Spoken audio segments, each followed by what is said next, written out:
Good morning, good afternoon, good evening, and welcome to Martyn Lucas Investor. We have you on the main channel and we have you on the extra channel this morning because we are covering two earnings at the same time. On the main channel, we are covering Plug Power this morning, and on the extra channel, we are covering Shopify. These are requests from you, the members. If you are a member of my channel and you do a super thanks on a video or when I'm off air, just doing a normal normal videos, or you request it during a live show, we can do your earnings. We can do 4 earnings a day, and not only do you get the earnings, but you also get the promotional videos. Remember, I'm not here to pump and dump stock. I only own the S&P. However, we do rank number 1 for most of the stocks that we cover, and that is increasing. Now we're getting ranked on Google as well. It really is making a huge difference to drawing attention to your favorite stocks. So if you want your stocks highlighted and you want earnings covered, this is how you do it. So welcome everybody. The earnings on Plug and Shopify don't start for another 29 minutes. We like to go early. The early bird catches the worm. Other YouTubers are sitting around, messing around, having their breakfast. I'm up here, suited and booted, ready to go. Do you like the new tie this morning? Here's a top tip for you. Let me show you this. Top tip on your tie. All right, let me zoom in. If you go here, look. Can you see my tie? Look, once you've tied it, give it a pinch. Because if it's flat like that, you look like a schoolboy. Give it a pinch. Gives it a bit of 3-dimension. I discovered that yesterday and I thought, you know what? That looks quite good. That's my little thing. So there you go. If you want to wear a tie like Martyn Lucas, give it a pinch. I just made it up. I made it up. I've created my own trend. Anyway, there you go. So, as you can see, Plug Power is down this morning and Shopify is up 14%. Now, we are running polls on both of these. These also rank on Google as well. You might want to take part in both of these as well. So, we do have 2 polls running. I'll put them on the screen for you. Wherever you are, please tap the like button. If you're on the main channel, you are watching the front of me. If you are in the extra channel, you're watching the back of me. But either way, we're covering your earnings, which starts in 29 or 27 minutes now. Right, so smash the like button. That really, really helps. And consider subscribing. Now, remember, wherever you are, they are different channels. The main channel is not the extra channel. We have 2 different channels, so please do subscribe to both. If you want to chat in the extra channel, it's members only because it goes live 12 hours a day and we don't want bots and scammers and trolls. It's a very, very safe, really useful place because we have members only all the time. 24 hours a day, 7 days a week. It's always members only. We don't apologize for that.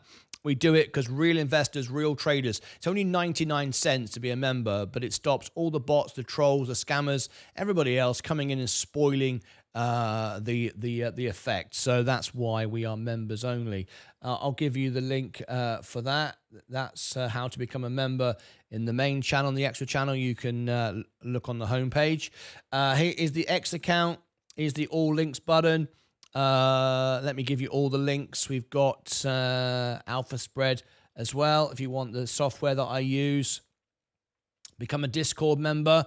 You can become a Discord member, get the free training to scalp trade and all the scalp trading tips for free as part of being a member.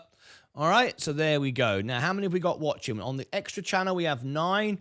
On the main channel, we have 37. So what I'm going to do, I'm going to give you both the opportunity to switch between the 2. So you can see the Shopify earnings and the Plug earnings. So here we go. First of all, I'm going to go into the main channel and I'm going to give you Shopify earnings, Shopify earnings now on extra. Whoops, a daisy. Okay, and we shall pin that to the top so you can see that there. That's pinned to the top. Shopify. And if you want plug power on the extra channel, if you want plug power, those on the extra channel, this is the plug power earnings. I'm just going to give you now plug power earnings now. Okay, there we go. We've got 25 minutes before it starts. There is the plug power earnings for you there.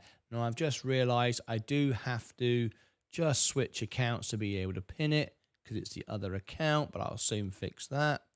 I'll do that again. Plug power earnings live. Whoops. Now. Okay. Okay.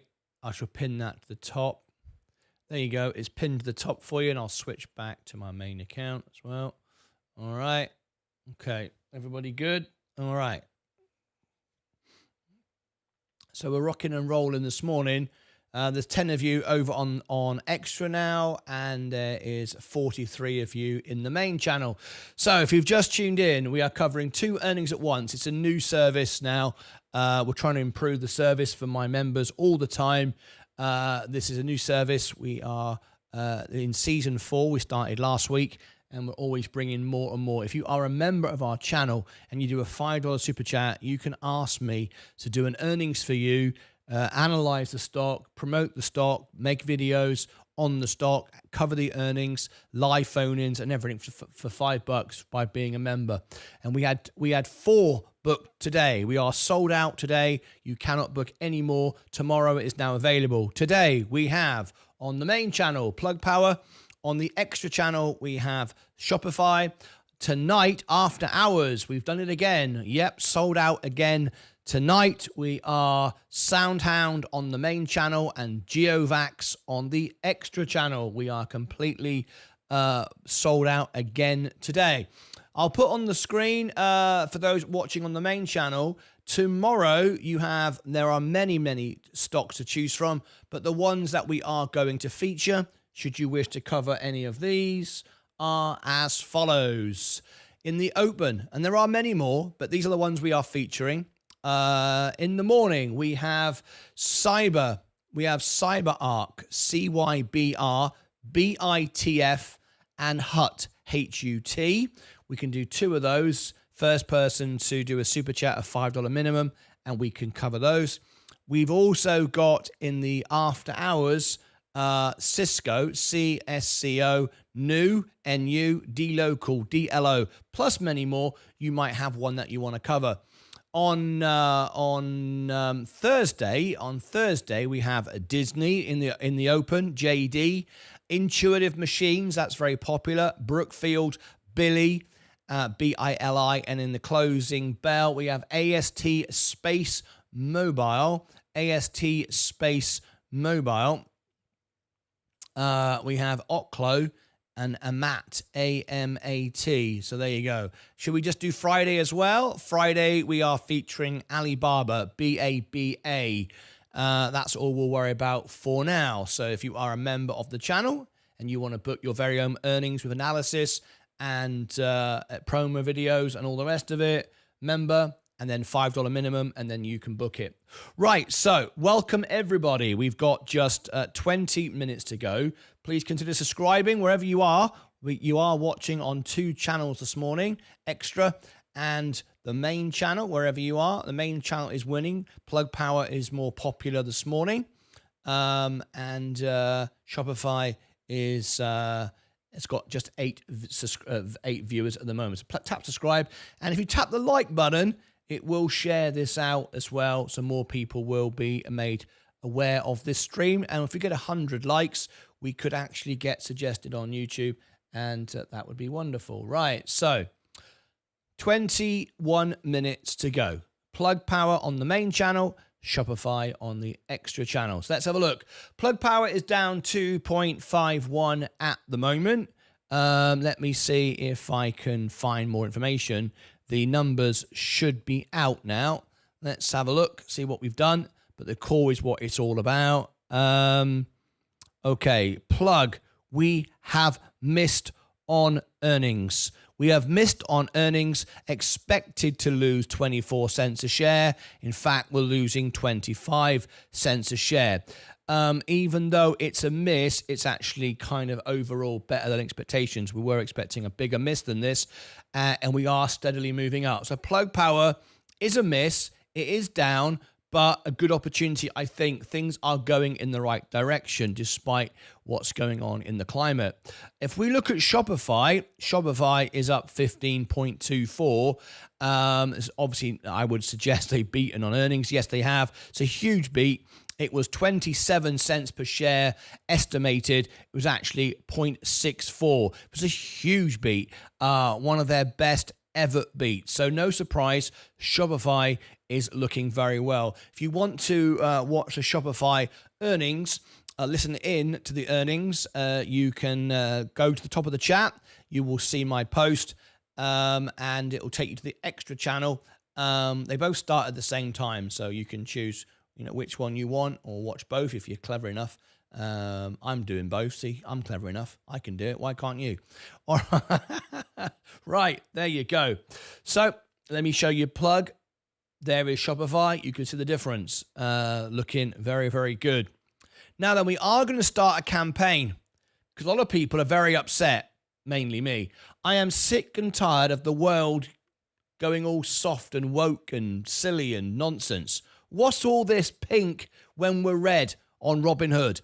I don't like it. I don't like it. We are stock traders, red and green, please. Can we have red and green option back? In dark mode, which is what I like to use, we no longer have the green and red option. We are now this flipping pink. I don't understand it. It's flipping horrible. I don't know what you think. There it is. If we go to what's green, it's now yellow. Crazy, right? They've kept a good version of it on the website. Look, that's still green. That's still green on the website. And if I show you a red stock, we'll look at Plug. You can see it's still red. Red and green on the website. We like red and green. Can we have red and green back, please? I mean, at the end of the day, give people the option. If you like pink and you want a pink when you're red, overdrawn, when you're down, fine. If you want that, that's fine. But we should be able to have the option. What's happened to the world? I quite like just the red and the green for my trading. Look, yellow rather than green. But for some reason, that doesn't bother me as much. But this pink one, it's like the screens are faded. It's like it's faded out. Can we have red and green, please? I mean, I'm not saying we have to have red and green and then scrap pink and yellow, but can we just have the option, please? Once again, you can have it red and green if you use the light mode. But obviously that looks horrible. That's bright white. But the option was there before, so we bring it back as an option at least. For those of us that like the stock market to be red and green the way it's been for thousands of years, I certainly would appreciate that. So anyway, what do you think? Contact Robinhood and say, can we have at least the option? Those that want pink and yellow can have pink and yellow. But I, quite frankly, like to see the stock. It just looks childish to me. It's not professional. And I've spoken to some traders who just don't even want to use it now because it's just like, who wants to be pink when they're overdrawn? Anyway, that's just my thought. You might disagree. That's fair enough. Let me read your comments. We've got 15 minutes to go before the earnings begins. Plug on the main channel. And we're loading up now. We're starting to refresh our screens ahead of schedule.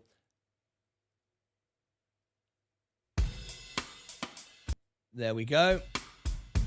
There we go. There is Plug. Plug is now in the house. That's the audio you can hear. Plug is in the house. Very, very good indeed for the main channel. Let me go and check as I slide round there. Very professional. Very professional. Slide round here. Not that professional. You go in, well, you're off, your spotlight's wrong. but I don't go over here very often.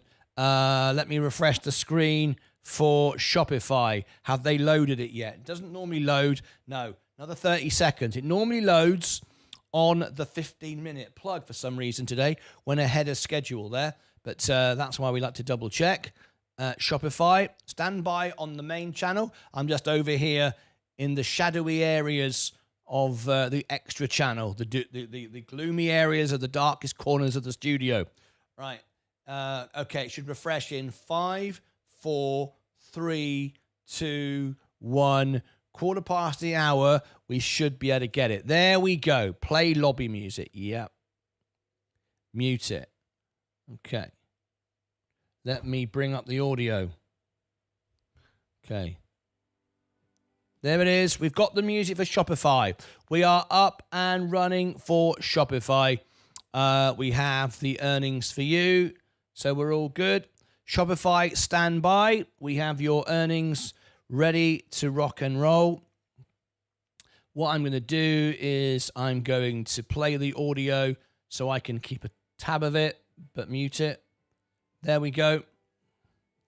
And if I just bring the volume down a little bit, that's my monitor system. I can listen to it in the background without you having to hear it. Then I know exactly when it starts.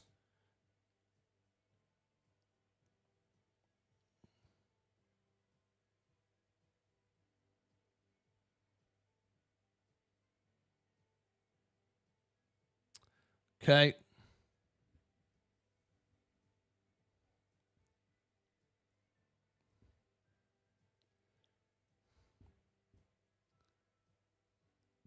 How can I do this? I don't think I can now. All right, I was going to do something. Never mind. Right, Shopify. We're good to go. Let me come back to here for you for the main channel. We're listening in. We've got the monitor system so we can listen into the extra channel at the same time. So welcome everybody on the extra channel. Please consider subscribing to the channel and tap the like button. Everybody on the main channel, if you could do the same, that would be great. Let's have a look. We've got 7 watching on the extra, watching Shopify, and we've got 70 watching here today on the main channel with plug power. Okay, fantastic.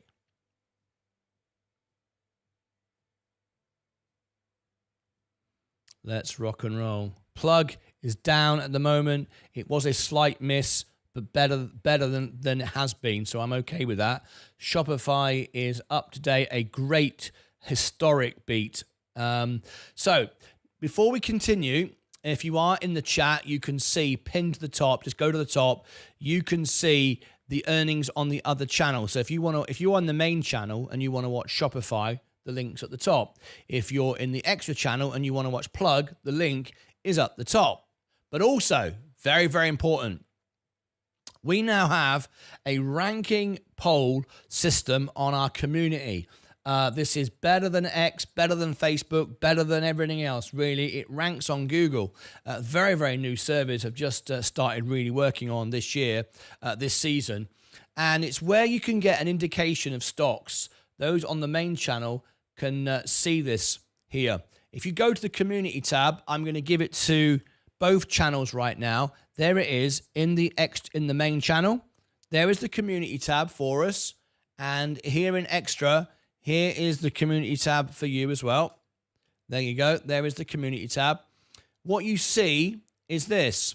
You see we have polls running, nice little emojis and everything else, our little logos. And you can see what people are saying by the fact they leave comments. They can like it. They can share on their own social media. And you can see that Shopify was a 62% prediction of a beat. And as you can see, that was correct. Very, very nice indeed. These are very, very useful tools to me. They tell me what people are thinking, what's popular, what's trending. With real investors, not bots and scammers and trolls. You have to be a subscriber and a part of our family to be able to find these communities and use them. So we find they're really, really useful. I say we, it's only me. I don't know why I say that. All right, scrolling down, Govix, Geovax, sorry, that's tonight. Just 23 votes so far, but you're expecting a 52% beat. Okay, scroll down. Then we have Soundhound. Soundhound's a big one tonight on the main channel. You said 88% of you have said it's a beat tonight. You are very optimistic on that one. With 58 votes. Please leave a comment, share it, tap a like button, be part of this. This is a very useful tool for investors. I post all my earnings, all my posts here, all my polls, so we can learn what people are thinking about stocks. Now, look at this one. This one had 34 votes. And Plug Power, you said it would beat. 62% of you said it would beat. Well, it's a very slight miss. So that didn't work out. Virgin Galactic, I asked you yesterday, 94 votes. Would this pump and dump? We saw yesterday that there's news now of another dilution. I said it would pump, and institutions are pumping it just to dump it, and I was right. It's down 1.99% today, and you agreed with me. 59% of you, 94 votes. This is very important because these are very useful tools, so please take part in it. What about this one? There's a big one here we just did. Let me have a look. SMCI, no, it was, I think another one, it was Tesla. Tilray, that was a big one. No, Tesla, this is one.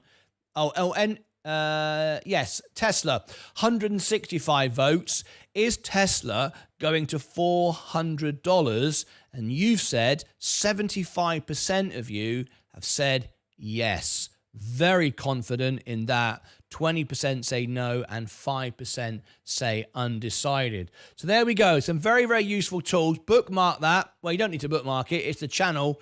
Just go across to the community tab, and you can take part in all of these. Very, very useful tools. Help you see what other investors are doing. It's an indicator. I'm going to ask TradingView and Seeking Alpha whether they want to include that as their one of their indicators. You never know. 5 years' time, this might be the most popular way of knowing what's going on with a stock. It works better than X. It works better than Facebook. It works better than StockWits. Works better than Reddit because it's real investors, not just idiots pumping and dumping and scamming and trolls, and they can't take part in it. So it's really, really good. Anyway, let's read your comments. We've got 8 minutes to go. We've got Plug Power on the main channel. We've got Shopify on the extra channel, and we are on standby. Then we'll have the opening bell. Then we have the closing bell on the main channel. And then on the main channel tonight, we have Soundhound. And on the extra channel, we have Geovax. I want to thank those of you that did super chats on air, and super thanks off air to book these in. You can book them in if you are a member.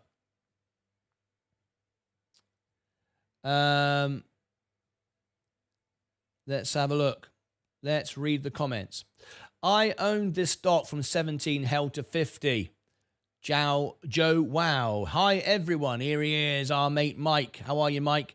This morning, I get to learn a hard lesson on even a harder lesson. I should just buy VU and JEPQ. I was in between meetings and caught the stream where Martyn said, put on your big boy pants based on your contact info. I snap purchase 100 shares of Plug at $2. LOL, 195. Well, I actually think it's not that bad, actually, because the time to buy this is when it went to 170, which a couple of days ago. That was the time. But nevertheless, at the end of the day, they did miss on earnings, but very slightly, and it's improved for the last 3. So still going in the right direction. Hi, all, Henrik. Good morning to you, Henrik. Hey, everyone. Mike's here. Good luck to Plug and friends. Hi, Martyn. Hey, Kevin. Lovely to see you. Good afternoon from Belgium. Lovely to have you here from Belgium. Hi, Sebastian. Hi, everyone. Truth Seeker. Kevin B is here. How are you, Kevin B? Lovely to have you here. Hi, everyone. Ernestus Plug Power announces key strategic milestones, continued margin improvement in third quarter. Thank you for that. NVIDIA news today. NVIDIA news today. If you've got news for NVIDIA, share it on Discord, and I will make a video on it, post it, cover it, you name it. Hi, everyone. Christopher Shaw, thank you for your comment. I haven't replied to your comment yet. And the reason why I haven't replied to your comment, Christopher Shaw, about SIPs is once I do, the comment disappears. Not disappears, but it's not in my list of comments to answer. I answer all comments as they come in. I haven't answered yours because I'm speaking to my CPA and my accountant to give me best advice shortly. It might take some time. Then I'll reply to you. But I want you to know that's why, because I reply to all of the comments, all of the members.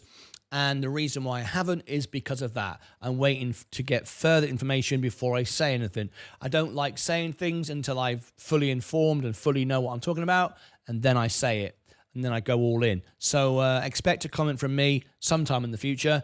I've just left your comment there until I know more about it. But thank you for reaching out. Appreciate it very much. Christopher, good morning. Dylan, good morning. Steve Wally is here. Hi, Mike. Hope you're not in a bank holiday. Hope you had a good bank holiday and looking for adding ETF to your portfolio. Oh yes, I only wished Mike had just gone all in on the S&P. Follow my journey. But anyway, because Mike's a mate, I don't give financial advice. But to my mate, I would say, Mike, join me on my S&P journey. Join me on my Coca-Cola, and you'll be good. But anyway, pink is my favorite color. I quite like it. Pink's nice, but I just wish we could have red and green for stocks. Simple as that, really. And at least have the choice. How was your doctor appointment? Fantastic. Another year. And no spots on my body needed removing. So another year of good. My age spots haven't got any older, which is good. So I had a good year. It cost me like $60 with the copay. That's it. That's the minimum price you pay. I had nothing wrong with me at all this year. I haven't had anything frozen off yet. I've been going since Leah got me going for 4 or 5 years. Not had anything yet. On my Samsung app, the colors are green and orange. There you go.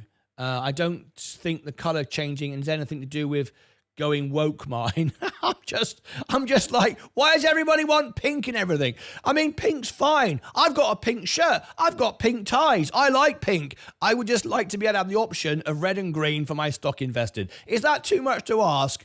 Is it too much to ask to be able to ask for red and green when you're investing? I don't think so. It's been like that way for a million years, and I like it. It's all larger corporations and government trying to appease certain sections of society, but in turn causing huge division. Look, if people want pink, blue, green, have any color you want, I just want red and green for stock trading. All right? Is it not 24-hour market? No, it's like that. It's like that all day. It's been like that since yesterday on the app for some reason. I've updated the app. I've checked the app. It is what it is. I've tried all the settings. On the website, you can see it's slightly different. We do have a red and green on the app. If you go in light mode, it's red and green, but we don't want light mode. We want dark mode. All I want is the option to be able to have red and green. All right, appreciate the coverage. We got 2 minutes to go. How was your doctor's appointment? Yeah, all good. Mike, all good, good, good. Any news from Jefferson Boots? No, and I shall be chasing him soon as well because it's been a while. So thank you, Rallo1. Morning all. Hi, Rallo. Hi, Nonny. Hi, Mike. Good morning, Lance Strength. Okay, 1.5 minutes to go. Here on the main channel, please tap the like button, subscribe, and ring the bell. We are covering Plug Power on the extra channel. And if you want to join on the extra channel, there are links in the chat pinned to the top. On the extra channel, we are covering Shopify. Shopify, we have 16 viewers in the extra channel. Please tap the like button. If we get 100, it will share it out. We are moments away now. 1 minute to go. We've got 16 watching, 8 likes. Please, everybody on the Shopify, please make sure that you do like and as well. Like and comment, please, in the extra channel. And on the main channel, we've got 89 watching. How many likes have we got? We are down to 45 seconds. Expect a slight delay. 30 likes. Let's get 100, and we can start to get this suggested on YouTube. All right, here we go. There is the audio coming through. Okay. Now then, once we start on either channel, the other channel will be muted. So this is a little bit of a moment for me when this begins. So I'm listening to both audios at the same time. On the extra channel, if you hear plug start, okay, it'll run until Shopify starts. Once Shopify starts, I will mute myself and Shopify will take over. So stand by. It's now 7:30. Both are due to begin. We're playing audio on both. When it comes through, I will play one on both channels, and then when the other one comes through, I will mute the other one. Make sense? Okay, makes sense. Makes sense to me. Just sit back and relax. It'll all make sense to you. Right, we're listening in. Here we go.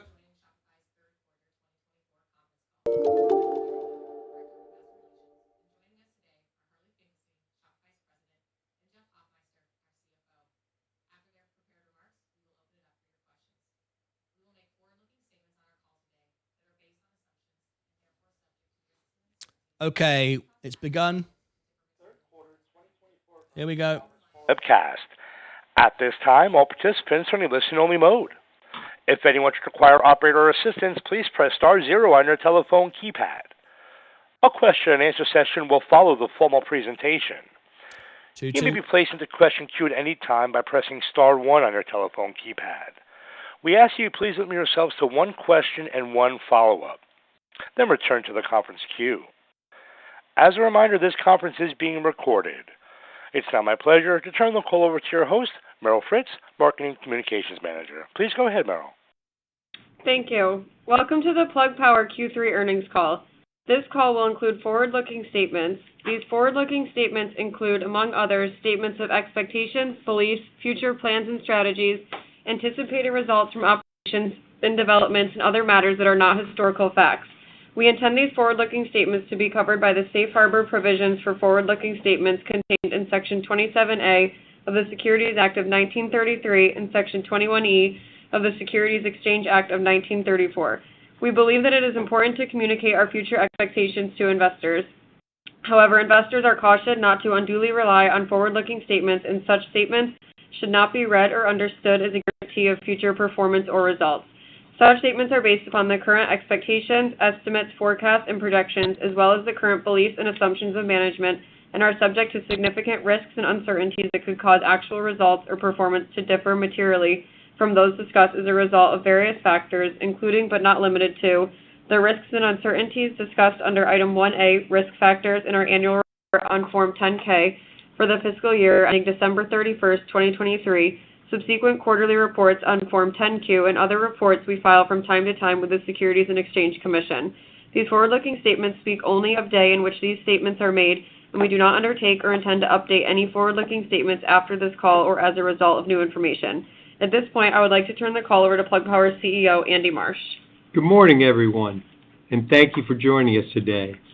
I'm pleased to share Plug Power's results for third quarter 2024 and provide an update on the steps we're taking to reinforce our leadership in the hydrogen economy. 2024 has been a pivotal year, a time of strategic consolidation and focused improvement.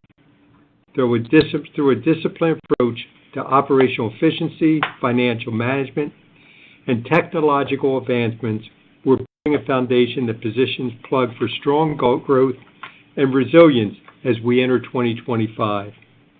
Our focus remains on executing our mission while staying aligned with evolving governmental policy that continue to support the hydrogen economy. Plug Power has navigated a dynamic government affairs landscape over the years to help shape clean energy policy. We played a critical role in advancing legislation like the investment tax credit under the first Trump administration, a key milestone for our industry. we have been deeply engaged in the development of hydrogen policy with the Biden administration, and we do expect that there will be a change in the political climate. This landscape is not completely clear. A positive indicator is that Politico has reported that the new administration is expected to continue to support hydrogen and nuclear power. For Plug, an important near-term consideration is that we expect guidance on the production tax credit soon, with more favorable terms to accelerate hydrogen projects will be announced prior to year's end. Additionally, we remain on track with the DOE loan process. Taken together, these policies underscore a supportive foundation for the U.S. hydrogen economy. In Europe, support for hydrogen remains robust. I recently returned from meetings with European partners who are increasingly committed to hydrogen as a pillar of the sustainable energy transition. These discussions reinforce Plug Power's role as a global leader as our initiatives align with European climate goals and economic vision. Returning to our operations, our hydrogen production infrastructure in the U.S. is advancing well. Plants in Georgia and Tennessee, along with our joint venture facility in Louisiana, are critical to building a secure hydrogen network. Louisiana is currently in the commissioning phase and is expected to be fully operational in the first quarter of next year, further strengthening our supply chain as demand for green hydrogen expands. Globally, Plug's leadership in PEM electrolyzer technologies continues to set us apart. With 70 megawatts of electrolyzers deployed this quarter alone, Plug is now the largest single deployer of PEM electrolyzers worldwide. Bloomberg recently recognized Plug as the leading provider of green hydrogen solutions outside China. I also want to highlight that in our application business, we have installed, not yet recognized, over 8 megawatts of stationary power systems with Energy Vault and are seeing new growth and new customers in our material handling business. My recent trip to Europe also offered the opportunity to meet with key partners, including Galp, with whom we'll be deploying the world's largest PEM electrolyzer systems starting in April 2025. With Iberdrola and BP, we're moving forward on a 25-megawatt order at their Castellón refinery, underscoring our ability to deliver at scale in international markets. These collaborations, coupled with Plug's 8 gigawatts in basic design and engineering package for the electrolyzer market, reflects the strong demand for advanced hydrogen solution and Plug Power's essential role in enabling a global energy transition. Egger's been down, but today we announced a $200 million convertible deal with Yorkville Capital. Under the terms of this agreement, Yorkville is committed to a long position with a conversion price of $2.90 and is restricted from shorting Plug stock. Our focus remains on minimizing shareholder dilution by partnering with investors who recognize the company's intrinsic value. Additionally, we continue to explore debt financing and the sale of ITC benefits to further reduce future equity-based funding needs. Q3, we reported revenue of $173.7 million, driven by strong demand for our solutions, particularly within electrolyzer and hydrogen infrastructure. Our gross margins rose by 37% quarter over quarter, with gains across our equipment, service, and fuel businesses. We've also reduced cash burn by 27% compared to last quarter, demonstrating our disciplined approach to cash management and inventory optimization. These improvements highlight our commitment to building a financially resilient company prepared to grow profitably in a dynamic environment. As we close 2024, we're confident that the foundation we built this year has positioned us for success. With a strengthened balance sheet, strategic global expansion, and working to ensure supported government policy, Plug Power is poised to capitalize on new opportunities in the year ahead. Thank you, and I'd like to turn the call over to Paul for a few comments. Thanks, Andy. 2024 reflects a critical inflection point for Plug and the ongoing transformation of the company. We embarked on a journey a few years ago to significantly broaden our solutions in the hydrogen economy and vertically integrate on our hydrogen supply. We've continued to nurture these offerings while doubling down on optimizing the operations and cash management. During Q3 of 2024, we saw meaningful deployment and sales into the market for many of our new platforms, which has set the stage for continued sales growth in Q4 of 24 and 25 onward. In particular is our launch of a broad range of electrolyzer products. Q3 represents a major inflection point in ramping the electrolyzer business and recognizing the commercial growth in our results. We've continued to optimize the first global green hydrogen plant in Georgia, which combined with the Tennessee facility provides us 25 tons per day of capacity and close to half our current annual hydrogen needs. And we have made great progress on the third facility in Louisiana that will provide us an additional 15 tons per day over the coming months. We continue to focus on optimizing the workforce of the company. Given the rapid growth over recent years, we had added a lot of resources, and this year we've worked at optimizing that resource pool to maximize leverage. Since January 1, we've reduced the global workforce by over 15% through the Q1 restructuring and ongoing attrition where we've not backfilled. We've completed many rooftop consolidations and have additional warehouses and facilities we're in the process of consolidating to our two main manufacturing sites in Albany, New York, and Rochester, New York. We have adjusted pricing across many equipment, fuel, and service platforms for which benefits can be seen in our Q3 results, particularly for fuel and service. These pricing impacts will continue to positively benefit results as the year progresses, and we get full periods under these pricing measures. We've increased focus on asset leverage, particularly targeting inventory. We made a lot of investment over the last 2 years to enable successful launch of these new product offerings, and this year the focus is on optimizing these resources, and we expect meaningful reduction in the near term as sales continue to ramp, which will provide a meaningful source of liquidity.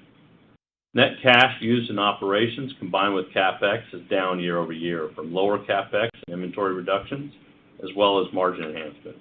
We expect the cash burn rate to improve even further over the near term as we continue to curtail CapEx and leverage working capital further and drive additional sales and margin growth. Turning to Q4 and 2025, we remain laser focused on growing sales and margins and improving cash flow. Our strategy includes beginning commercial production at our new Louisiana hydrogen plant and further leverage of our Georgia and Tennessee facilities, driving more equipment sales given our expanded manufacturing capacity, which does not require more investment and provides us an opportunity to readily source 3 to 4 times more volumes, continue driving down costs with further workforce optimization, completing the targeting rooftop consolidations, driving additional leverage on our material vendors, and driving enhanced fuel network efficiency and service cost profiles. And lastly, leveraging the price increases and yielding full annual benefits as these continue to expand. In terms of liquidity, our unlevered balance sheet provides opportunities for liquidity from a number of different sources. First, our restricted cash balance continues to release quarterly at $50 million rate. We've discussed at length the opportunity to leverage inventory. We're targeting an additional reduction of $200 to $250 million in the near term. Sales growth, price increases, improved mix, and continued cost downs will continue to improve operating cash flows. And we've been pursuing varied debt facilities and parties interested in equipment finance that we could expand on the platform, like we established earlier this quarter with Hampton. Lastly, we're working closely with the DOE to finalize the $1.7 billion loan facility. We've made tremendous progress, and we meet with them regularly. We're targeting to close in the near term, and we're extremely clear on the access and the process to successfully close this facility. I'll now turn it back to Andy. Well, thank you. I think we're ready for questions. Thank you. We'll now be conducting a question and answer session. If you'd like to be placed into question queue, please press star 1 on your telephone keypad. As a reminder, we ask you please ask one question, one follow-up, then return to the queue. And once again, that's star 1 to be placed into question queue. If you'd like to remove your question, that's star 2. Our first question today is coming from Colin Rusch from Oppenheimer. Your line is now live. Thanks so much, guys. Just looking at the balance sheet, guys, can you talk a little bit about how quickly you can start monetizing the inventory here for the balance of the year and into the first part of next year? Sure, Colin. Good morning. I'm going to turn that over to Paul. Yeah, obviously one core tacit of that is sales, and so you see some of that benefit start to be realized with Q3, and based on our guidance, you can anticipate a much bigger Q4. So we're definitely expecting even more benefit in that reduction in Q4, and we're working with the teams to continue that leverage. We have additional reductions in leverage anticipated for the first half of next year. So you should see continued meaningful reduction in that and leverage on that in Q4 and onward. Okay, thanks. And then on the restricted cash balances, obviously there's a variety of covenants that I'm sure you guys are working through. Can you just give us a sense of whether any of that restricted cash could loosen up here in the near term, or if that is not a real strategy that you guys are thinking about? Yeah, we definitely work on multiple angles on that, and there are the routine servicing of those facilities, which has our normal reduction releases. We also have a number of transactions we're closing that will release different pockets of those reserves, probably a little bit faster than that. In some cases that 50 per quarter. But we're also working angles like what we did with Generate a few years ago, where we can actually back lever that because it's effectively a deferred receivable. So it's a meaningful asset that parties like Generate definitely see value in it, and we definitely think there's opportunities to factor that deferred receivable effectively, similar to what we've done. Fantastic, guys. Thanks so much. Thank you. Next question is coming from Somaya Jain from UBS. Your line is now live. Hey guys, do you see Good morning. Price hikes? Good morning. Do you see additional price hikes for the rest of the year or in 25? And I guess what are you seeing as your path to positive gross margins? What could drive that? So I'm going to address price hikes, and then I'll let Paul talk about driving to positive margins. I would say that we have had significant price increases with many of our customers. Some of the legacy deals, especially in the electrolyzer business, are almost completed, and all future deals are being priced at a profitable level.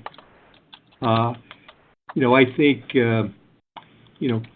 a wild card in price increase is for the future will be, if there's additional inflationary pressure in the U.S. because of tariffs. So we are primarily a U.S. manufacturing business. It is something we'll be conscious of, aware of, if we need to increase pricing because the inflationary environment changed.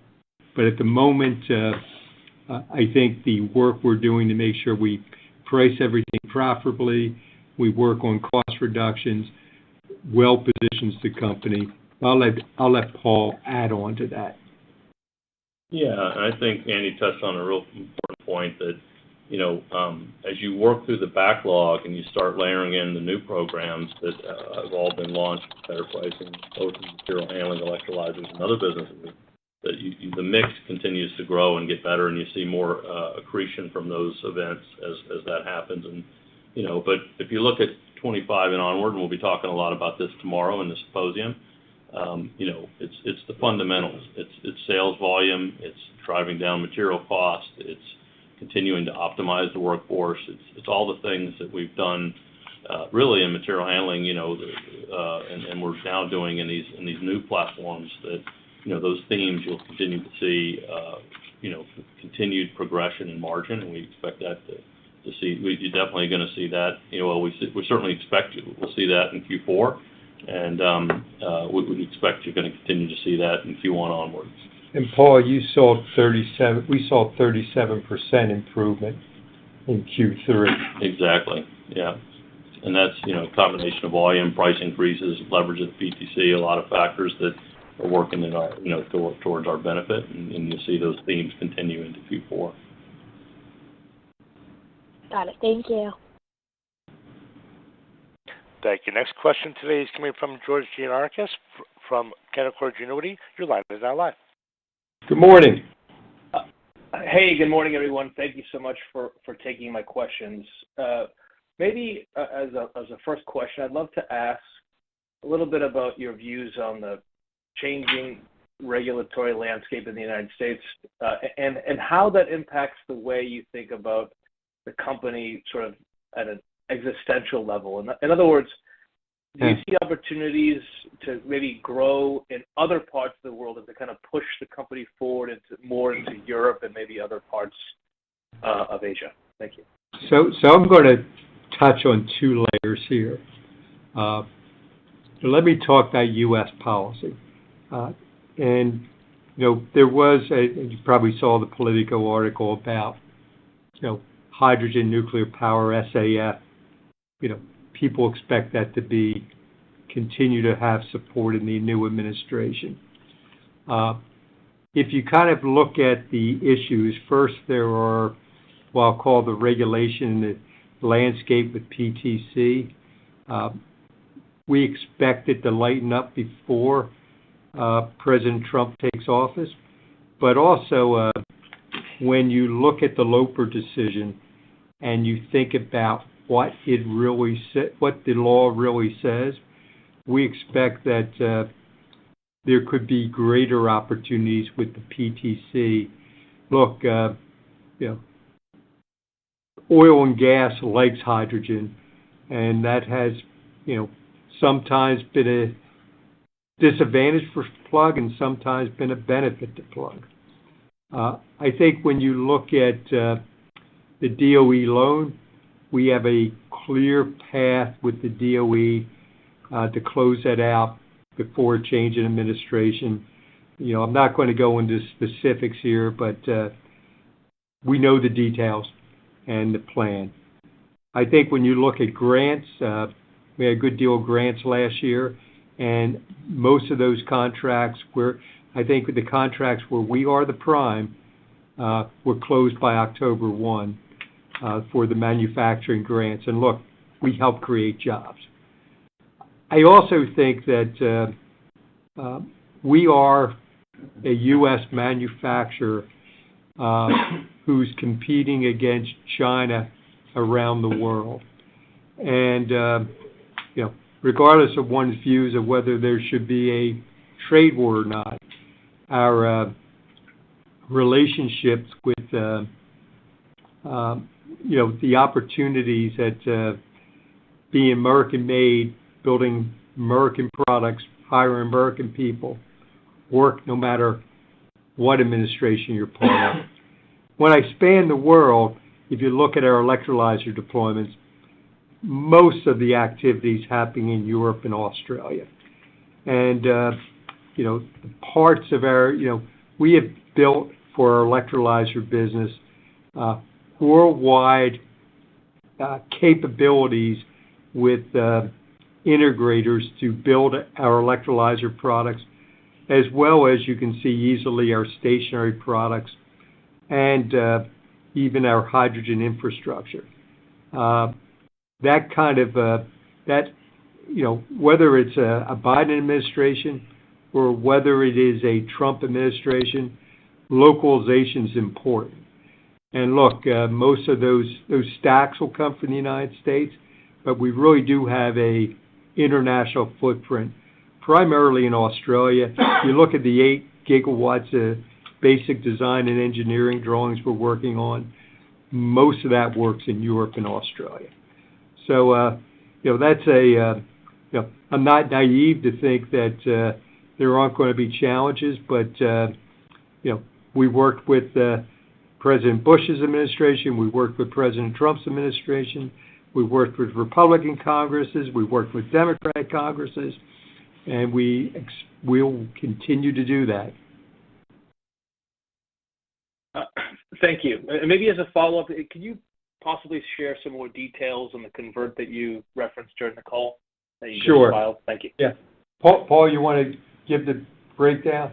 Sure, and we're working on getting it posted on our websites for more information, and hopefully the EDGAR system gets up quickly that it'll be public in that form. The net of it is it's a $200 million unsecured convertible with a fixed conversion price at $290, which is close to 46% premium off of where the share price is now. It's 24 months at 6% interest rate. And, what's, I think, really equally important is that the fund has a long view on Plug and has agreed not to short the stock because they certainly have a very positive outlook that, Plug, you can tell from the premium they expect where things are going to go with us over this duration. So, more details to follow, but those are some of the key details of the deal. Thank you. Thank you. Next question today is coming from Eric Stein from Craig-Hallum. Your line is now live. Hi, Andy. Hi, Paul. Good morning, Eric. Morning. Good morning. Hey, so when I look at the fourth quarter guide, it seems to me that it's a little wider than maybe it would typically be. Just curious, can you talk to kind of what's in there for the low end, what gets you to the high end? And then I guess my follow-up would just be, I know you had electrolyzer sales in Q2, which a good portion of those were not recognized, were in Q3. Just curious how much of that is left and will impact Q4. So, in many ways, Eric, we're moving, now we're doing for the electrolyzer products, most of that's been recognized from Q2. Yeah. There may be some final commissioning activity, which may represent about 15%. Yes. And maybe one deal that maybe hasn't been, but most of that's been recognized. And Eric, we expect that the electrolyzer business will be higher in the fourth quarter, just because we're now doing the integration and commissioning of products that most products which were manufactured in the third quarter and being shipped. So that's so when you take a step back about what we expect in the fourth quarter, I think three items come to mind. One is that the liquefier world is a 1-0 world, and in a 1-0 world, we don't really know for the probability of an event happening is either 40 million or 0 million. So that kind of drives a certain range in that business. The second item that if you really look at it, the electrolyzer, funnel is strong, but as we learn to, how we go about recognizing revenue as we did in the second quarter, that is not as large as we thought, even though the activity associated with preparing for the first quarter 2025 Colleen Johnson, is pretty large. We expect the electrolyzer business to continue to grow. And in the apps business, material handling is improving. When I look at what we have coming in the fourth quarter, and we expect that we'll be on that 20 to 30% growth path come 2025. That's kind of a summary of what I see, Eric. We are hearing good news today. All right, that's very helpful. Thanks a lot. Plug. Okay. 137 watching. Thank If you. everyone clicks from like, Bill Peterson from JP Morgan. it will suggest this stream out, Morning, and Bill. people will learn more about Hey, Plug. morning, Andy and Please team. tap the like button Thanks for providing if all you the are in details Plug. here. Thank you. Maybe following on the question on the range of outcomes, I guess within your base case and assuming mix.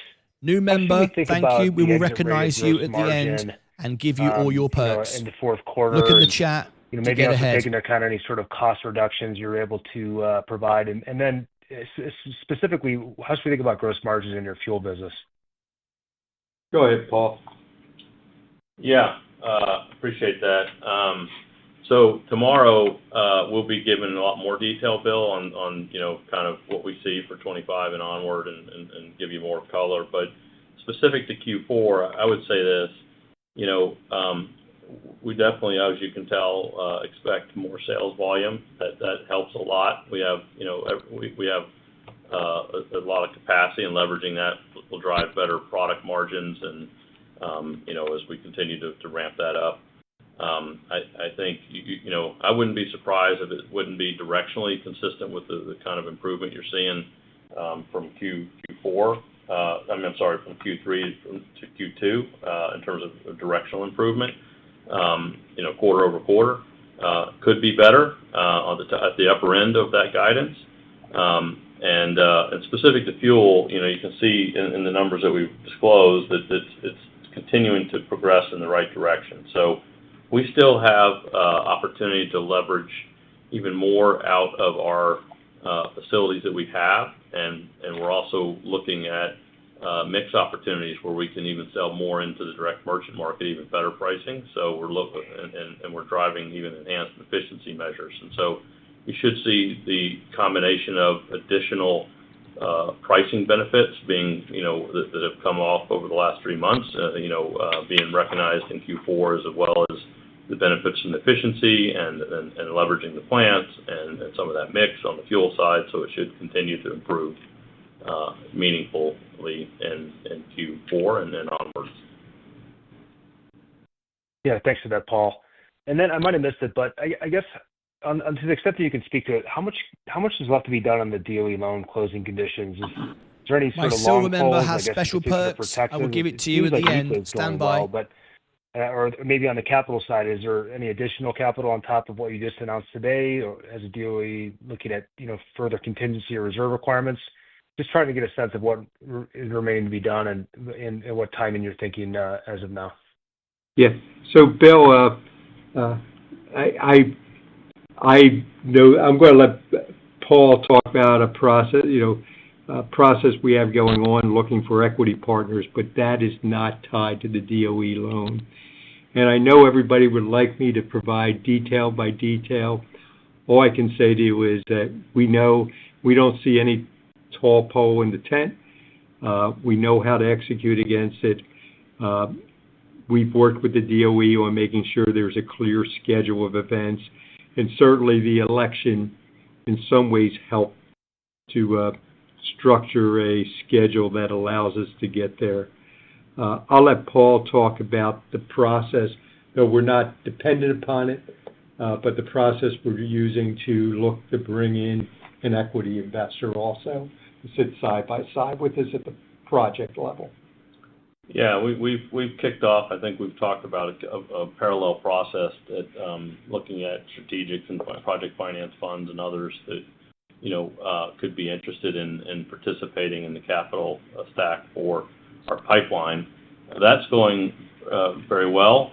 We've had a number of partners express interest, and we're engaging in those dialogues. Actually, some of those partners will be at our symposium tomorrow to learn more about the company and learn more about what we're doing there. So I would say, the theme is that they look at the commercial proposition of what we're doing in Georgia and what we're forecasting to do out of Texas, and that's very attractive.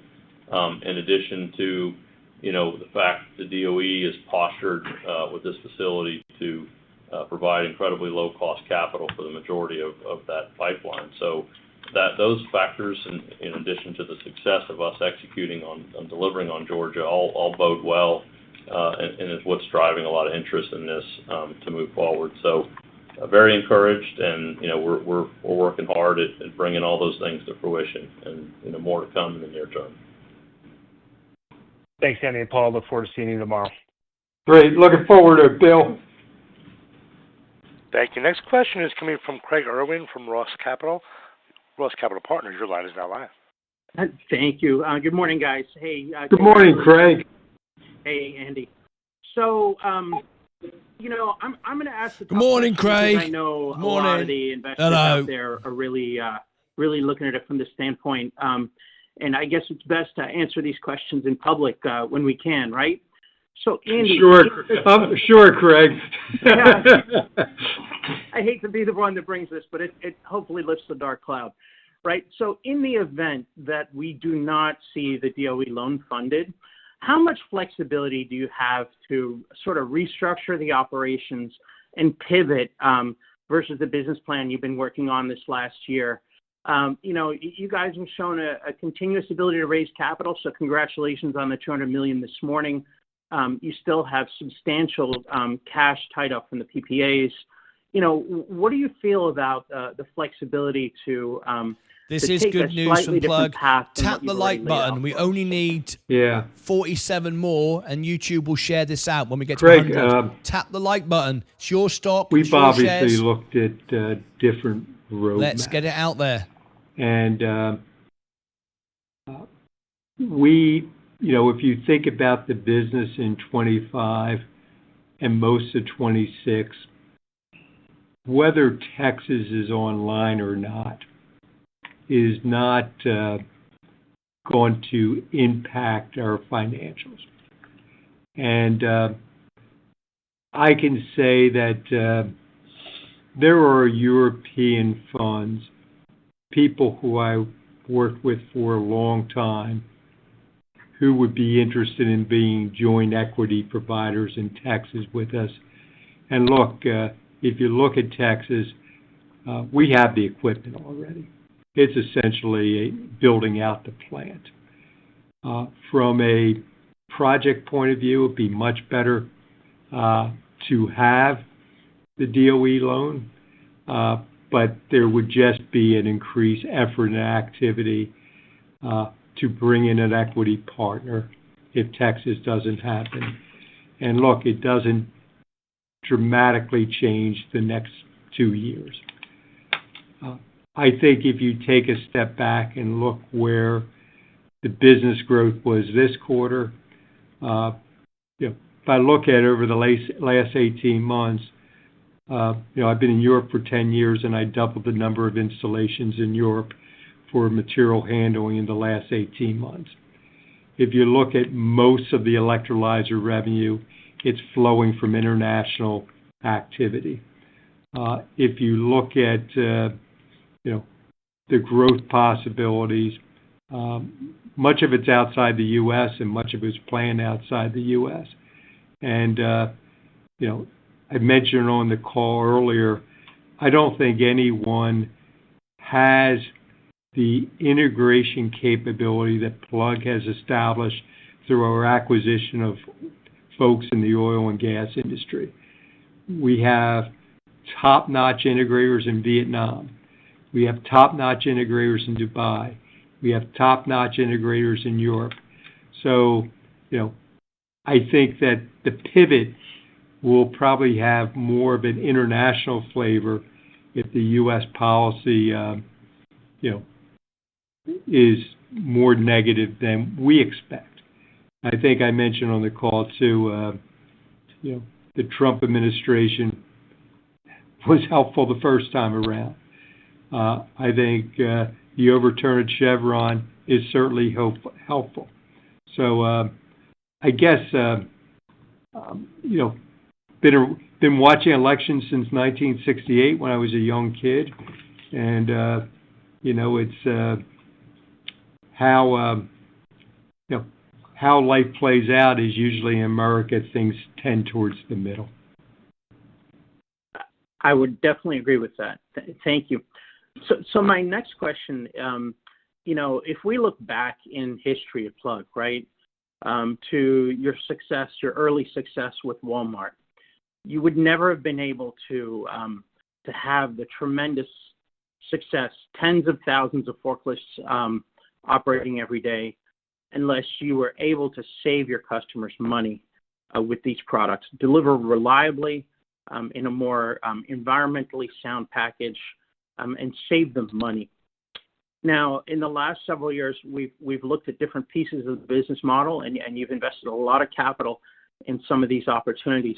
Do you still see the same opportunity to save your customers money in things like electrolyzers, in things like heavy transport trucking, and some of these other applications that we've talked about, on and off in this last 10 years?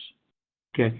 I've let my buddy Sanjay not have to speak during this call. I'm going to give him an opportunity to speak up. All I can say is I'm going to touch on electrolyzers, and I will let you expound. Yeah. I mean, to me, electrolyzers is all about efficiency of the stacks and construction costs. And price of electricity. And the price of electricity. So I'll let you run on this one, Sanjay. So Craig, I think your question is the right one, right? There's many instances where, we're working on some pretty large mega deals, as Andy referred to, on our 8 gigawatt of basic engineering design packet. And the electrolyzer offering is in pretty large scale. And by the way, we're being able to talk and have a very healthy discussion with some of this customer, because it's basically for a lot of different kind of hydrogen derivatives, if you would, sort of like things like e-fuels, ammonia, where electrolyzer combined with the right source of power, combined with right efficiency, yes, does allow them to provide a very, very Look in the chat, pinned to the top. We are running Shopify on the extra channel. Item number 2 double is earnings. You please touched tap the on like this a little button, bit, but subscribe. Let me elaborate on this a bit. So More when you coming talk up about at sort the of the end of this. heavy-duty mobility market, we have actually introduced this mobile refueler product, which is a perfect solution because the entire infrastructure of hydrogen fueling actually gets built, right? So, it's almost like hydrogen on wheels, if you would, and that's a product that allows them to do a lot of testing faster, allows them to really roll out a lot more vehicle faster, even before the entire infrastructure kind of comes into play, right? Then when you start thinking about David our Ewan, liquefier don't business, chase the while stock it's been and slower, don't we haven't lost any increase opportunity your really. It's just that project original haven't moved allocation faster. And even for with that balance of offering, we have one of the portfolio. best energy We'll efficiency discuss solution later. in the market. So even from that perspective, as you go from gaseous hydrogen to liquid hydrogen, we're really providing a better economic value proposition for our customer, right? And Craig, one final thing that I think we'll be able to do here, well, we kind of think of this as like a facility sales, where by providing a combination of our electrolyzer, our liquefaction technology, our hydrogen fueling solution, whether it's hydrogen trucks or the storage, by giving all that entire offering as an enterprise sales and a facility sales, we can do a lot of optimization from a design standpoint, really continue to drive the cost and increase economics and benefit for our customer, right? So I think there's a lot of situation where it's really cost savings and a better value proposition for our customer, and that's what's going to drive the growth for us. Excellent. Then last question, if I may. There've been some really interesting things that have come across my desk in the last 25 years, right? So green hydrogen is interesting, and looks like it could be a phenomenal business over the next number of years. But something that probably has a much longer gestation period is the use of small nuclear reactors for direct production of hydrogen. Now, you guys get approached by pretty much everybody in the market, since you are the market leader. Do you see any potential breakthrough hydrogen production technologies that could be available in the next decade that could bring down the cost of energy production by an order of magnitude? So that's a interesting question. I'm going to let Sanjay take a shot at it. Maybe I will add on when you get done, Sanjay. So, Craig, when you start to think very further out, if you would, right? So, and when we start to, even before I come to your small modular reactor question, obviously that's become a bit of a topic du jour here in the near term, right? When you really think about our electric grid, the challenges with our electric grid, right? The amount of the renewables that's already on the electric grid, and how we're going to keep adding more of that, right? The pathway to really getting to a grid that keeps becoming more and more renewable is really going to have to go through hydrogen, right? Because I think hydrogen can be an energy carrier, it can be an energy storage. Then all of a sudden, when you think about some of the stranded renewables, potentially even at negative clearing price, you use that to produce hydrogen. Then you put that hydrogen via pipeline or in salt cavern, which, by the way, from a cavern perspective, is not that expensive to store that hydrogen, and you can store a lot of it, right?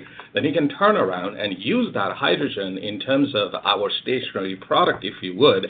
And by the way, our working view right now is electrolyzer drives a tremendous growth for our company till the end of this decade, and somewhere in that time frame, our stationary product will start to have a major inflection point of growth, right?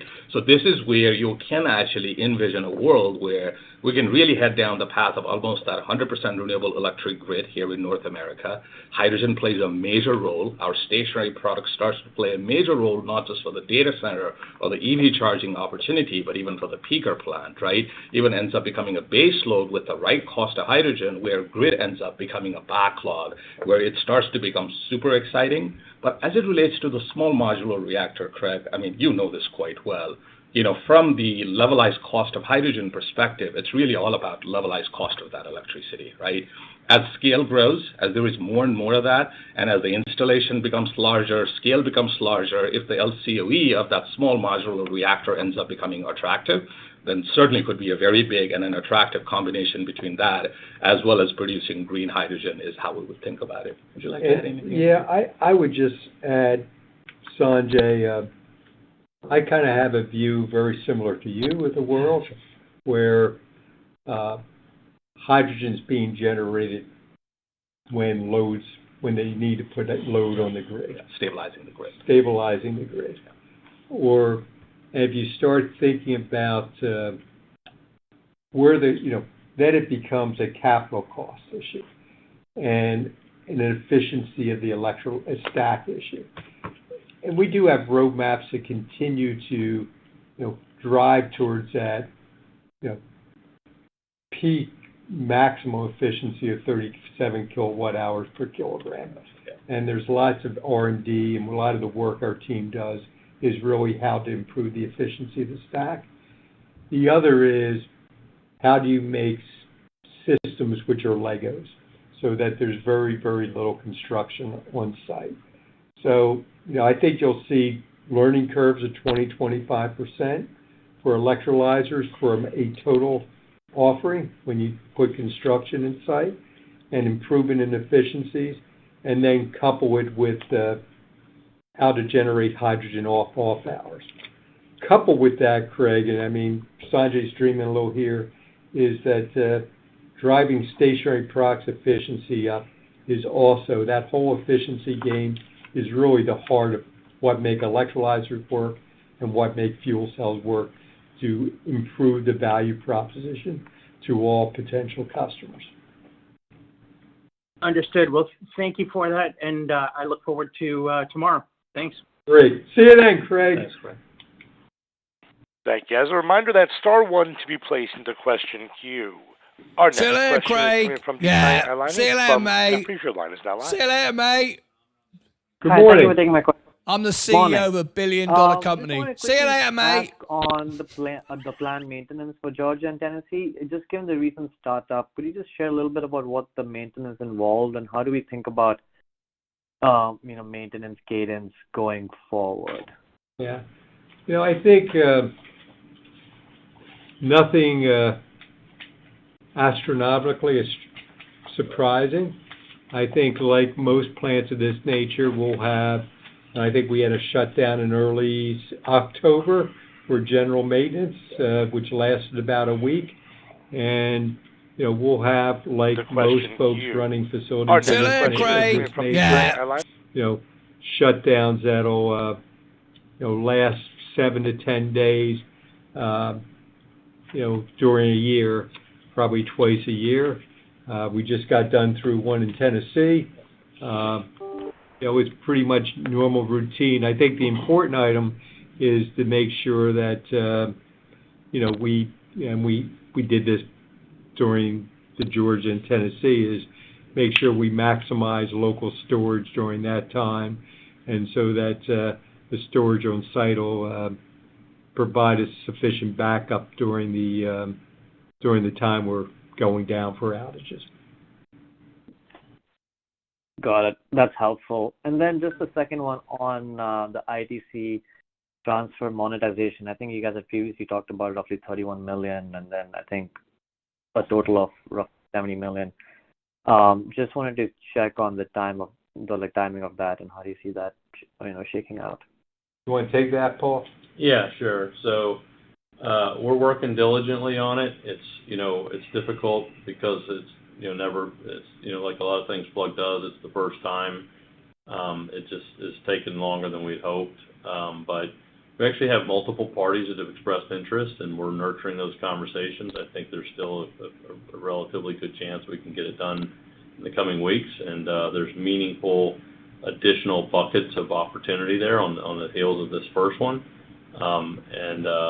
We've got one of the top tier broker firms in the U.S. engaged, who handles tax equity monetization for many, many companies that's working with us.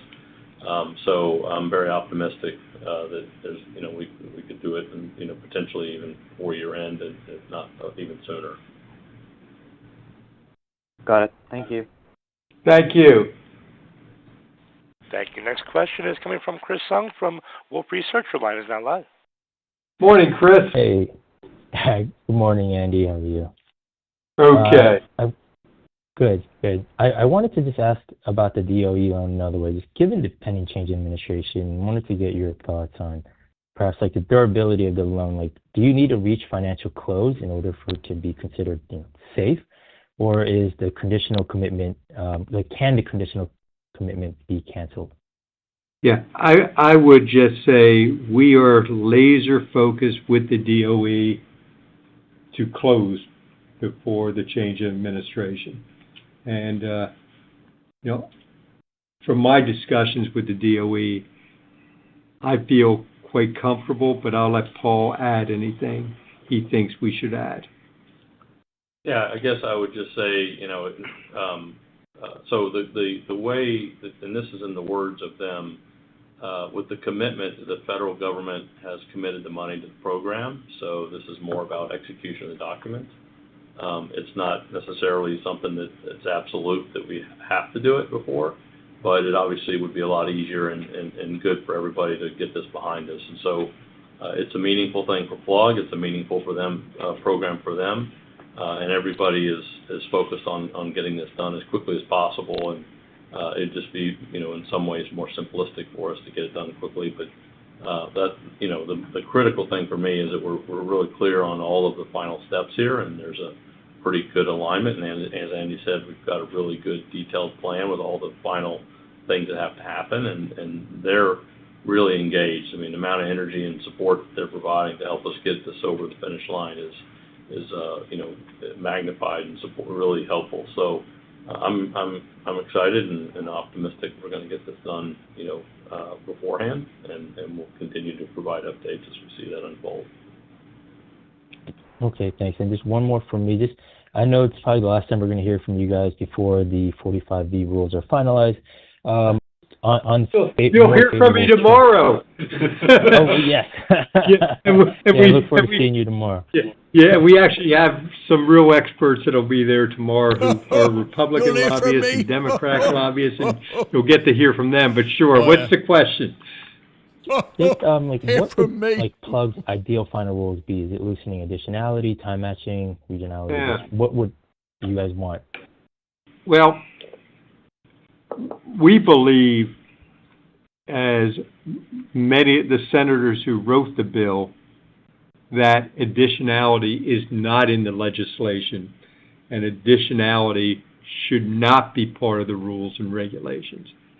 I think on time matching, we'd be very comfortable looking like Europe, where it's 2030, 2032, where it fully takes in. I think that, again, time matching, it's really questionable whether that was part of the legislation. And I think regionally, we like to see about 4 or 5 regions across the United States, and that probably would be the ideal situation. I think our view all along has been the administration should follow the law instead of interpreting positions which were not part of the congressional intent. So that would be the ideal situation for Plug. And I got to tell you, that's probably one of the reasons, I mentioned that, because of Loper, we think anything that's different probably will be challenged by others. All right. Appreciate the color. Thanks, and look forward to seeing you guys tomorrow. All right. See you tomorrow.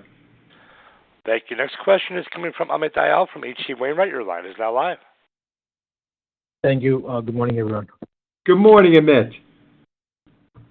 Yeah, Andy. So with respect to this 8 gigawatt BEDP contracts that you have, what's the delivery timeline, for these contracts? Is it like next 12 to 24 months or maybe longer? I'm going to let Sanjay take that, Amit. Yeah. So I mean, it all varies, right? So I think what you should expect, however, though, and out of that 8 gigawatt, we certainly believe there is more than a gigawatt that likely gets to FID and goes from being basic engineering design packet to actual new orders and bookings sometime in 2025. And keep in mind, we're going to keep adding to this 8 gigawatt. This number is not going to stay stagnant, right? And I'm sure there'll be some that are going to drop out as well, but that's how you should think about it in terms of how this goes from, sort of like the front-end study to getting to full feed study, detailed engineering design, then getting to final investment decision. And we've actually identified quite a few of those opportunities that we believe, talking to our customer, does get to FID in 2025 and becomes a bookings opportunity. And Sanjay, is that 8 gigawatts? I know it's early stage overall, but is that dependent on any sort of regulatory incentives, etc., to materialize in a complete manner? Yeah, in that entire 8 gigawatt of basic engineering design packet, I mean, a lot of that, as Andy referred to earlier, right? Majority of that is really in Europe and Australia, where so the policy here in the U.S. doesn't really have any interplay with that. We do, however, have about 300 megawatt of opportunity, related to the U.S. market that could actually get pushed to the right, or that could actually need some further clarity. But out of that 8 gigawatt, for example, there is a 3 gigawatt opportunity in Australia. There's another 1.5 gigawatt opportunity again in Australia. There's 500 megawatt opportunity out of that 8 gigawatt that's in Europe, right? So most of this mix is really Europe and Australia, if you would, in terms of what makes that up. Thank you. And maybe, Andy, this last one for you, for me. Yeah. Do you see nuclear as a, competing energy source relative to hydrogen, or, should we think about how hydrogen and nuclear can power sort of different applications and, be designed for different purposes? How do we see, because it's, going to take time for nuclear to come about as well. So it's not a near-term threat, obviously, but longer term, how do you see nuclear and hydrogen sort of coexisting? I actually see it as a good thing. I kind of view them as complementary. Sanjay talked a great deal about how to use nuclear power to generate hydrogen when demand is low. Even though with the new nuclear power devices you're able to ramp up and down, certainly you want to generate as much electricity as you can to support the network. And I think you have a combination of hydrogen being generated off hours, which is important for us to drive down equipment costs as well as construction costs to make sure that hydrogen is low cost as possible, feeding stationary products which replace gas turbines to put power onto the grids during peak hours. We did a lot of work with one of the leading consulting firms in the world who really believe electrolyzers are the big market opportunity for Plug today and during the rest of this decade. But as those electrolyzers get deployed and as stationary products become more and more efficient, they are the replacement for gas turbines. And I think we have some activities going on kind of in the 28 type time frame, which can tap into hydrogen pipelines at data centers. And actually, I think that'll be kind of the first view of what that world will evolve into. So, during the next 5 years, it's electrolyzers for, generating hydrogens for substitution in ammonia markets, in refineries, in concrete manufacturing, all work that we're doing today. But ultimately, I'm a real believer in nuclear, and it's really nuclear and hydrogen and fuel cells and solar and wind which make the grid up ultimately. Thank you, Andy. That's all I have. Appreciate the call. All right. Thank you. Next question is coming from Jordan Levy from Truist Securities. Your line is now live. Hi, all. It's Henry on for Jordan here. Thanks for squeezing me in. Hi, Henry. Hi, Andy. Maybe to start with, just on the near-term outlook for the material handling business, can you just talk to the improvements you're seeing around kind of customer receptiveness to some of the price increases from the beginning of the year? Yeah. always tough to increase prices, and we had to increase prices pretty dramatically. But you will see an uptick in material handling business in the fourth quarter. We review it actually twice a week. Okay, everybody on Extra. Feel real good about that. Ended. And we see I will end the stream. Join me here growth on the main channel for 20% to Plug. 30% next year, which Jose and others will roll out during the symposium tomorrow. Thanks for that. And then just maybe I should actually add this. We found during this difficult process that our value proposition was stronger than we knew and has been shared with us by customers. And for many of our customers, look, there really isn't an alternative. They move goods more rapidly. Bring electricity to buildings, I think everybody knows, challenging. The backlog on the grid's 3.5 years. The resiliency of our value proposition, material handling. After a tough year, we got rid of PPAs. We got, our revenue probably would have been $100 million higher this year if we would have kept the PPAs in place. But the value proposition is much, much stronger, quite honestly, than we thought. Thanks, that's helpful. And then just looking at the path to gross margin positive here, and maybe this is more of a question for next year, but are there, business lines you all have looked at or could look at to divest of in the future to kind of further improve, cash flow and the margin profile here? We're always looking at the businesses, and we've sat down and, we've looked at the value, and we don't see, when you look at the whole spectrum, and, Sanjay, myself, and Paul spent a lot of time on this over the months. And so the answer to your question directly is no today.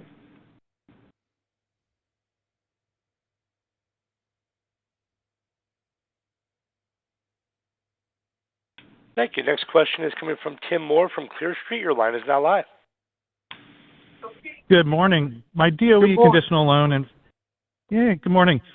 I'm actually at the airport coming to your symposium, but my DOE conditional loan and 45 production tax credit questions were to answer, but I wanted to ask based on the marketing or targeting oil and gas customers. Well, if you look at our electrolyzer business, I think our biggest customers are oil and gas customers. Absolutely. Yeah. We already are. We already are. So, Galp, Iberdrola, BP, Mole, they're all oil and gas companies, and probably a good deal of that 8 gigawatts in backlog is oil and gas. And hydrogen derivatives. And hydrogen derivatives. Hydrogen derivatives, okay. So, good. So that's there has been a big focus. And I think you touched on a point that the market for hydrogen and green hydrogen today is really, and this is a positive, you don't have to change your whole way of doing business. It's, it's really a substitution of gray hydrogen versus green hydrogen. And in Europe, there's a goal of 42%, green hydrogen to replace gray hydrogen by 2030. And whether it happens by 2030 or 2033, that's really the push. Understandable. Yeah, I was just wondering if you're going to target them more because we keep reading about their appetite for blue hydrogen. I'm just wondering if you're really going to step it up and try to substitute ahead of blue hydrogen wave. Yeah, we are, and we're doing it today. Good. And the other question I had was on your BEDP of the 3 gigawatts with Australia, the Allied Green Ammonia. You put out that nice press release last month about the binding framework agreement. That talked about late 2026 or early 2027 for system delivery. Do you think there'd be a sizable amount of revenue recognition that could flow through your income statement, in the first half of 2026, given that it's, a complicated design package deal with milestones? I'll let Sanjay take that one since he works these This is part of what he does every day. Yeah. So for first half 2026, probably not a big revenue rec opportunity. It's probably second half 26 and 27. Just given the size of the project and the scale of the project, there's a decent amount of work that we both kind of have to do, right? So given where we are today, it's probably more second half rather than first half of that year. Great. Thanks, and I'll see you tomorrow at the symposium. See you tomorrow. Safe journey. Thank you. Next question is coming from Andrew Percoco from Morgan Stanley. Your line is now live. Good morning, Andy. Thanks for taking the question. Morning, Sure. Andy. Thanks for taking the question. I have a higher level and maybe more longer term strategy question here, and it just it's around the thoughts around some of these new markets like stationary power, on-road vehicles. Obviously, it's been somewhat of a challenge to scale those businesses. You know, the unit economics of green hydrogen has kind of ebbed and flowed, depending on price of renewable electricity, which obviously has drifted higher here over the last 2 years. I'm just wondering, you know, is there a scenario where you would be okay just kind of going back to your roots and providing, you know, the material handling units and maybe meaningfully reducing your exposure to some of these newer fuel cell markets, just in order to kind of get your business and your company back to a point of financial strength? I think, Andrew, you're missing in that question, you know, the huge opportunity outside the United States to substitute green hydrogen for, you know, gray hydrogen today, as well as derivatives like ammonia and methanol that Sanjay mentioned. You know, that market in electrolyzers, just take a look at, you know, we did $56 million in the third quarter. It's going to be higher in the fourth quarter. And, you know, that to me is the huge market opportunity. When it comes to the hydrogen plants, nothing works if we become dependent on two companies to provide hydrogen. You're already seeing the value of the hydrogen plants in the financials as the gross margins improve. We need those plants to make material handling and stationary ultimately work.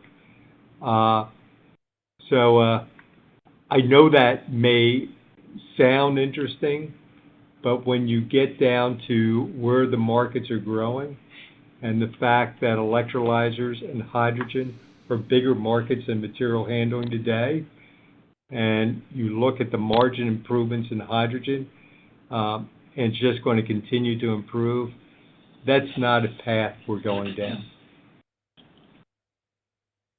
Understood. And maybe if you could just elaborate on what global markets you do see the most attractive unit economics for electrolyzers and maybe some of your fuel cell technologies. I mean, I think we've seen obviously in the U.S. some challenges, but even in Europe, there's been a number of some fairly high-profile green hydrogen projects get canceled or pushed to the right a little bit. So I'm just kind of curious, you know, where that bullish commentary or thought comes from. What global markets Mike, are you seeing your that VOO? strength? So Sanjay, you want to take it? I think VOO? gigawatts of How does it feel? PDPs is one example. So, Andrew, again, I think if you just start to even think about our funnel, right, that number will be much larger than that 8 gigawatt of basic engineering design package. So some of the project getting potentially canceled, some of the project getting moved to the right, frankly speaking, given where the state of this industry is, that's not a surprise. But the way we're looking at it is, who are the customer? Have they secured offtake? Are they going to be able to get financial close? Are they going to get to FID, right? And that's the approach we've taken. So when you really look at our pipeline on the electrolyzer side, right, that 8 gigawatt probably continues to grow. Some probably will fall off, but we feel pretty good about, as I just briefly mentioned earlier, right, like 2025, we certainly expect a pretty big booking year for that electrolyzer business, and that mix is going to be Europe and more likely Australia. Don't look at Tilray, whatever you do. You know, it's just broken I know out, one customer told us yesterday, there's no reason why it would blow up today. We've been underselling. And if it does, you wouldn't have sold it anyway. Our capabilities when it comes to So electrolyzers don't even bother and looking at it. plants. That's right. I mean, it was a large global player. I have another large global player that's in our Rochester facility today. Yeah. So, if anything, I think when folks see Georgia, see Rochester, see our integrators in Vietnam and Dubai and Europe, I think they step back and say, who else has the infrastructure and capabilities? We're covering SoundHound earnings tonight. Understood. I'll take the rest offline. Thank you, guys. Okay. Thank you. Next question is coming from Kashy Harrison from Piper Sandler. Your line is now live. Good morning. Hey, good morning, all, and thank you for taking my question. I just have one. Want to be mindful of the time here. I had a question about the fuel cell ITC. It expires at the end of this year, and I was wondering if you expect your fuel cell products to qualify for the tech neutral ITC or PTC, and if not, just how are you approaching the expiration of ITC in your pricing discussions with customers for 2025? Thank you. Yeah, good question. And we're probably the only fuel cell company that can really leverage tech neutral, though it's challenging because the regulations are a mishmash. At the now moment. we have a but buy opportunity. We have our green now we have a hydrogen buy opportunity platform, in Plug. It puts us in a much better position than any other fuel cell that's company. A buying opportunity. So it's almost right there. like going back to the last question. Our hydrogen plants and green hydrogen plants are really important. That being said, I like it here. We are working and have been working. We think it's good for the entire fuel cell industry for the ITC to continue, and that there is work that I know there's over 18 Republicans who have signed up, many of them who sit on House Ways and Means, to extend the ITC, much like they did in 2018 under President Trump before. Buying opportunity now for Plug. Important, That's yes, the entry but point. we're probably in the only company that in the fuel cell industry that, because of what we've done with plants, have workarounds. Thank you. Thank you. Next question is coming from Amit Thakkar from BMO Capital Markets. Your line is now live. And last but not least. So what do you got? I don't know about the least part, but two quick ones. Just wanted to follow up on the convert real quick. So the buyer of the convert, they do have the ability to convert into common shares, I guess monthly. Is that correct? And what are the conditions that they have to kind of convert on a monthly basis? Go ahead, Paul. Yeah. So they have the option, if they'd like, over the term to seeking alpha for the discount, free trial. Month.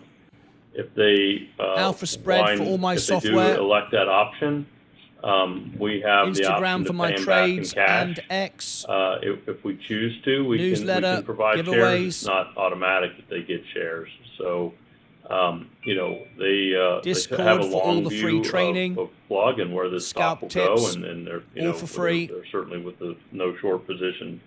A clause and free shares from Robinhood USA. We think and this, free shares Robinhood UK. Continue to show progress with the gross margin and the growth of the company, and but they would like that amortization capability as to the duration of the loan. So it's not a foregone conclusion they will ask for that, but they have that optionality. Thank you. We've reached the end of our question and answer session. I'd like to turn the floor back over for any further or closing comments. So thank you for taking the time today, and I look forward to seeing many folks either online or in person at the Plug Symposium tomorrow. So thank you, everyone. Bye now. There we go. There is the Plug Power earnings. So what we're going to do now is going to send you all over to the extra channel, because what we're going to do when we end this, we are able to provide the video, upload the video, enhance it as its own video on the main channel. And then we can switch over to the next event, the opening bell. So what we're going to do Stay right where you are if you want to stay with the family and stay up to date with what's going on. So I'm going to bring out of plug. You can see my Roth IRA is going up again today. I'm going up again on my main account. We're at $132,000. I started with $5,000, so we're win all the way. So what we're going to do, we've got lots of questions to answer today in the chat, but what we're going to do is go directly over to the extra channel first so I can end this, upload the video, get things moving, and be back with the main show today. And we can be trading now all day. We've also got this evening for you, we've got Soundhound on the main channel and GeoVax on the extra channel, and double earnings again tonight. Fantastic. You have been requesting these double earnings. If you want to choose a double earnings for tomorrow, you can. You have to be a member. It's first come, first serve. There is the membership link. I'll give it to you just there. It's first come, first serve. If you are a member of the channel, $5 super chat minimum, I will do an earnings for you. So what can you choose tomorrow? There are many options, but these are the ones we're highlighting. Tomorrow morning, CyberArk, BITF, and HUT. There are more. You might find your favorite ones, but these are the ones we're showing on screen. After hours, Cisco, New, and D-Local. On Thursday, you have Disney, JD.com, Intuitive Machines, Brookfield, Billy. It's first come, first serve. Either in the live show, do a super chat, a $5 super chat. That's all it is, or a super thanks. Whichever comes first, I book in. Applied Materials, After Hours, AMAT, or AST, Space, Mobile, and Oklo. There are more. And on Friday, we have, before the open, we have Baba. First come, first serve. Whoever jumps in first gets it done. Right, so here is the link for you to join us now on the extra channel. Only be a few minutes in the extra channel. You'll hear me here trading, talking to you, what's going on. There is the extra channel. Join me live right now, and it will just give me a couple of seconds to reset the boards and start to upload the plug earnings and so on. And then I'll be back with the main show, and I will give you the link for the main show from the extra channel. So jump now into the extra channel behind the scenes. We can continue the conversation, continue what's going on. There's the extra channel. Behind the scenes, there it is. So join me there now. How many are you still with me? We can continue the conversations and everything else. Now, as we go into Extra Channel, it's a very special place, the Extra Channel.